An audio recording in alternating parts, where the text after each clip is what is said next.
Bible വായനാ പദ്ധതിയിൽ പങ്കെടുക്കുന്നുണ്ടോ നിങ്ങൾ? BIY ഉണ്ടോ? അതിന്റെ 100 ദിവസങ്ങൾ കഴിഞ്ഞു. 100ാമത്തെ ദിവസമാണ് എനിക്ക് അപകടം പറ്റിയത്. 99ാമത്തെ ദിവസം രാത്രിയിൽ, 100ാമത്തെ ദിവസത്തിന്റെ തലേന്ന്. അപ്പോ ഞാൻ പറയുന്നത്, സാത്താൻ അത് ഒട്ടും ഇഷ്ടപ്പെടുന്നില്ല എന്ന് നിങ്ങൾക്ക് മനസ്സിലായിട്ടുണ്ടല്ലോ. അതുകൊണ്ട് വേഗം വായിച്ചോളുക. പറഞ്ഞേ ഹല്ലേലൂയ. വേഗം വായിച്ചോളുക. നിങ്ങൾക്ക് വലിയ ദൈവകൃപകൾ അതിൽ നിന്ന് പ്രാപിക്കാനായിട്ട് പറ്റും. 365 ദിവസം കൊണ്ട് വചനം വായിച്ച് പൂർത്തിയാക്കാൻ നമ്മൾ തുടങ്ങുമ്പോൾ പിശാചിന് ഒരിക്കലും അത് ഇഷ്ടമല്ല അത് തീരാൻ. അതുകൊണ്ട് ഞാൻ പറയുന്നത്, നിങ്ങൾ പിശാചിനെ നോക്കണ്ട, നിങ്ങൾ വായിച്ചോളുക. നമുക്ക് സാത്താന് കൊടുക്കാവുന്ന ഏറ്റവും നല്ല മറുപടി എന്താണ്?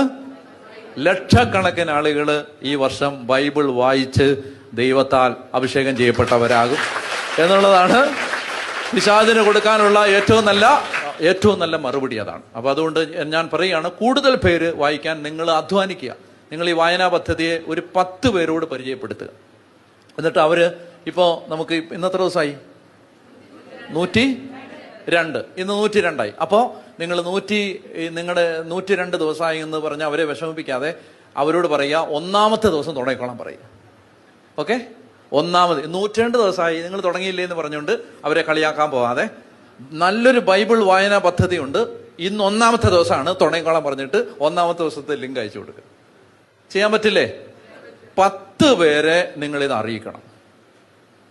വായിക്കാത്ത 10 പേരെ നിങ്ങൾ അതിൽ പങ്കാളിയാക്കണം.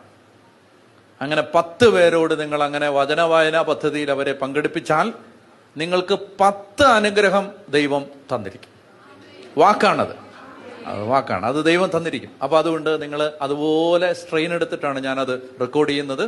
ഈ സാധനവും വാരിക്കെട്ടിയാണ് ഞാൻ സിംഗപ്പൂര്, ഇന്തോനേഷ്യ, ചൈന, മലേഷ്യ എല്ലാം ഇതെല്ലാം വാരിക്കെട്ടിയാണ് പോകുന്നത്. എല്ലാ എയർപോർട്ടിലും ഇത് പിടിക്കും.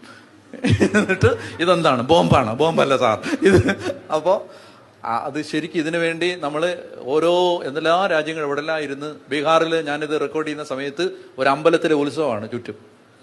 ഒരു തരത്തിൽ റെക്കോർഡ് ചെയ്യാൻ പറ്റത്തില്ല.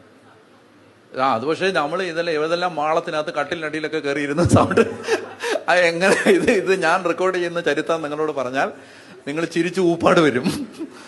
അപ്പൊ അതുകൊണ്ട് നിങ്ങൾ എന്ത് ചെയ്യണം? അത് എനിക്ക് എന്റെ കഷ്ടപ്പാട് അറിയിക്കാനല്ല, നിങ്ങളത് പ്രയോജനപ്പെടണം. നമുക്ക് എന്ത് കഷ്ടപ്പാട് അതിനു വേണ്ടി സഹിക്കാനും സന്തോഷമേ ഉള്ളൂ. പക്ഷേ നിങ്ങൾ എന്ത് ചെയ്യണം? നിങ്ങൾ അതിനു വേണ്ടി അതിന് പങ്കാളിയാവണം. അത് അറിയാത്തവരെ അറിയിക്കണം. എന്നിട്ട് ഇഷ്ടംപോലെ ആളുകളെ വചനം വായിക്കാൻ പ്രേരിപ്പിക്കണം. ഒരു ദിവസം ഒരു 25 മിനിറ്റ് ചെലവഴിച്ചാൽ 1 വർഷം കൊണ്ട് ബൈബിൾ വായിച്ചു തീർക്കാം. അത് വലിയൊരു ഗിഫ്റ്റ് ആയിരിക്കും. അതുകൊണ്ട് അതിനെ പ്രചരിപ്പിക്കണമെന്ന് ഞാൻ നിങ്ങളെ ഓർമ്മിപ്പിക്കുകയാണ്.